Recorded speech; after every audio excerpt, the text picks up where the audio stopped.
বাড়িতে কে কে আছে? হাত দেয় না?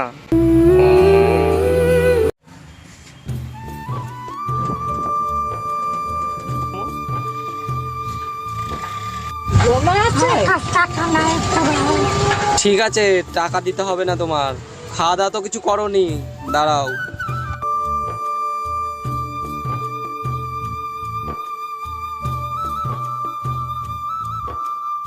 আশীর্বাদ করে আমরা অনেকে ঠাকুর আমাদের উপকার হয়।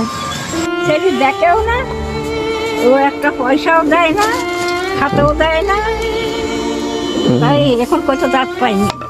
এ নাও, এটা খাবে, হ্যাঁ এটা খেয়ে নেবে বাড়ি গিয়ে, ঠিক আছে? হ্যাঁ ঠিক আছে। ভালো থাকুক বাবা, ভালো থাকুক, সবাই ভালো থাকুক, মা বাবা সবাই।